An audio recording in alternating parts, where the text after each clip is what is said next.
Hello friends, mother cook চ্যানেলে সবাইকে স্বাগত। আজকে আমি আপনাদের সাথে শেয়ার করব সুজি দিয়ে কমলালেবুর কেক। সুজি কমলালেবুর কেক। তো এই সুজি কমলালেবুর কেক রেসিপিটি আমি কিভাবে বানাই পুরো ভিডিওটি দেখার অনুরোধ রইল। কমলালেবুর কেক বানাবার জন্য এখানে আমি দুটো ছোট সাইজের কমলালেবু নিয়ে নিয়েছি। কমলালেবুগুলোকে আমি ধুয়ে রেখেছি। তো প্রথমে আমি কমলালেবুর এই খোসাটা একটু গ্রেট করে নেব। কমলা লেবুর উপরের খোসাটা একটু গ্রেট করার জন্য একটা গ্রেটার নিয়ে আস্তে করে খোসাটা একটু গ্রেট করে নেব। এটা কেকের মধ্যে দিলে এর গন্ধটাও খুব সুন্দর হয় আর কালারটাও খুব সুন্দর আসে। যেহেতু ছোট ছোট সেই জন্য আমি দুটো নিয়েছি, একটা বড় দিয়েও করতে পারেন। হালকা করে জাস্ট উপরের খোসাটা একটু গ্রেট করে নেব। দুটো কমলা লেবু খোসাটা হালকা করে গ্রেট করে নিলাম।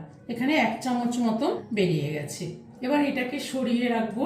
এবার এই কমলা লেবুগুলো আমি মাঝখান থেকে কেটে নেব। এবার আমি এখান থেকে রসটা বের করে নেব। আমি এখানে হাত দিয়ে চেপে রসটা বের করে নেব। এই সুজি কমলা লেবুর কেক খুব চটজলদি বানানো হয়ে যায় এবং খেতে ভীষণই টেস্টি হয়। দুটো কমলা লেবু থেকে আমি রসটা বের করে নিলাম। 20 পিস আছে, তো আমি এটা রসটা ছেঁকে নেব। এখানে আমি একটা ছাঁকনি নিয়ে নিয়েছি, নিয়ে এই রসটা ছেঁকে নেব। যেই বাটিতে আমি ব্যাটারটা রেডি করব সেই জন্য ওর মধ্যে একবারে রসটা ছেঁকে নিয়ে নিলাম। আর কমলা লেবুর যে খোসাটা গ্রেট করে রেখেছি এই কমলা লেবুর খোসাটাও দিয়ে দিলাম, দিয়ে ভালো করে মিশিয়ে নিলাম।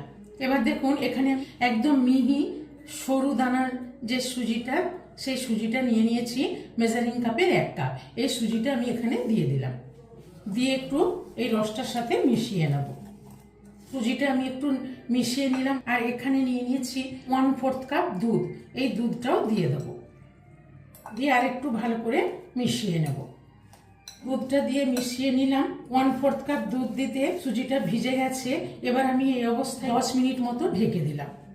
এবার এখানে আমি একটা কেক টিন নিয়ে নিয়েছি, ততক্ষণে আমি কেক টিনটা রেডি করে নেব। ভালো করে অয়েল ব্রাশ করে নিলাম। এবার আমি এখানে একটা বাটার পেপার কেটে রেখেছি, এই বাটার পেপারটা দিয়ে দেবো। তো এর উপরে একটু তেল ব্রাশ করে নেব। কেক টিনটা রেডি করে নিলাম।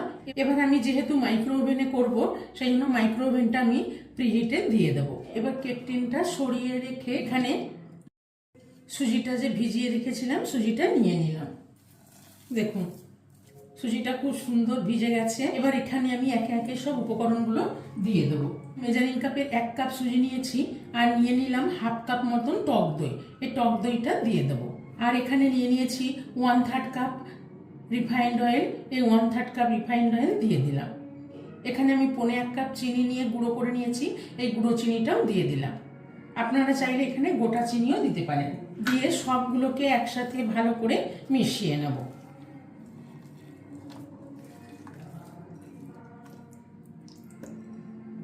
আমি হ্যান্ড মিটার দিয়ে ভালো করে এবারে সবগুলোকে মিশিয়ে ফেটিয়ে নেব। খুব সুন্দর করে মিশিয়ে নেব যাতে কোনো লাম্পস না থাকে। ভালো করে আমি ফেটিয়ে নিলাম। ব্যাটারটা দেখুন এরকম হয়েছে। এবার এখানে আমি কিছু শুকনো উপকরণ নিয়ে নেব। তো এখানে তার জন্য একটা ছাঁকনি নিয়ে নিয়েছি আর এখানে নিয়ে নিয়েছি 2 টেবিল চামচ ময়দা। এই ময়দাটা এখানে দিয়ে দিলাম। আর নিয়েছি 2 টেবিল চামচ গুঁড়ো দুধ। এই গুঁড়ো দুধটাও দিয়ে দিলাম। গুঁড়ো দুধটা দিলে কেকটা খেতে ভীষণই টেস্টি হয়। আর এখানে দিয়ে দেবো 1 চামচ বেকিং পাউডার আর দিয়ে দেবো 1/2 চামচ বেকিং সোডা। দিয়ে ভালো করে এগুলোকে চেলে নেব। চেলে শুকনো উপকরণগুলো দিয়ে দিলাম। এবারে ভালো করে মিশিয়ে নেব। ভালো করে খুব সুন্দর করে মিশিয়ে নিলাম। এবার এখানে আমি একটু ফুড কালার নিয়ে নিয়েছি, এই ফুড কালার একটু দিয়ে দেব।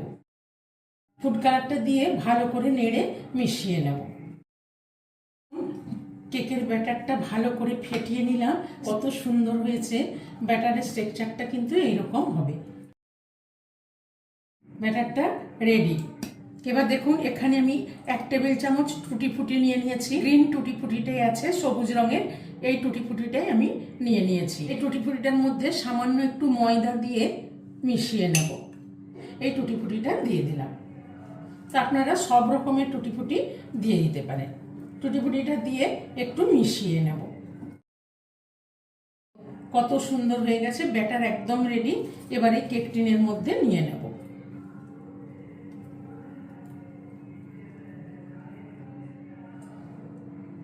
দেখুন আমি পুরোটা দিলাম না, কেন কি কেক টিনটা একটু খালি রাখতে হবে, সেই জন্য আমি পুরোটা দিলাম না। এখানে একটা ছোট বাটিতে করে আমি দিয়ে দেব। কেক টিনটা একটু ট্যাপ করে নেব। এবার আমি মাইক্রো ওভেনে চাপিয়ে দেবো। মাইক্রো ওভেনে দিয়ে দিলাম, দিয়ে 30 মিনিট মতো বেক করে নেব। কনভেকশনে 180 ডিগ্রিতে দিয়ে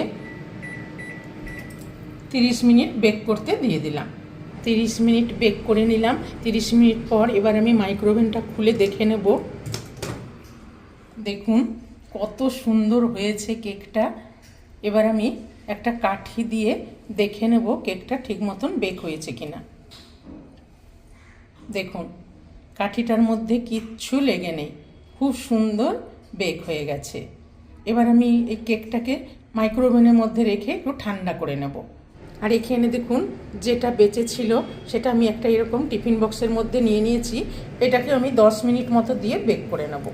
কেকটা কিছুক্ষণ ঠান্ডা করে নিয়েছি, এবার আমি মাইক্রো ওভেন থেকে বের করে নেব। দেখুন কি দারুণ হয়েছে সুজি অরেঞ্জ কেক, কতটা নরম তুলতুলে কেক হয়েছে দেখুন। এবার কেকটাকে একটু চারিদিকটা ছাড়িয়ে নেব। এবার একটা প্লেটে করে আমি উল্টো করে নেব।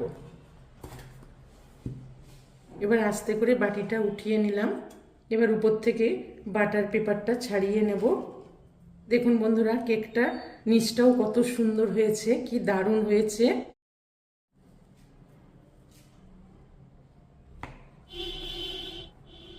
দেখুন কি দারুণ হয়েছে সুজি কমলা লেবুর কেক, কতটা নরম স্পঞ্জি হয়েছে। তো এই সুজি অরেঞ্জ কেক রেসিপিটি ভালো লেগে থাকলে মাদার কুক চ্যানেলটিকে লাইক, শেয়ার এবং সাবস্ক্রাইব করার অনুরোধ রইল। পাশে থাকা বেল আইকনটা প্রেস করবেন। যখনই আমি নতুন কোনো ভিডিও আপলোড করব আপনাদের কাছে নোটিফিকেশান পৌঁছে যাবে। সুস্থ থাকবেন, ভালো থাকবেন। টিফিন বক্সে বাকিটা দিয়েছিলাম, এই টিফিন বক্সের কেকটাও একটা প্লেটে নিয়ে নিয়েছি। এটাও কত সুন্দর হয়েছে, একদম বাটিটার থেকে ছেড়ে এসেছে। এটাও কতটা নরম স্পঞ্জি, কত সুন্দর ছোট্ট মিনি কেক তৈরি হয়ে গেছে। আমি যেই মাপটা নিয়েছিলাম তাতে এই দুটো কেক তৈরি হয়ে গেল।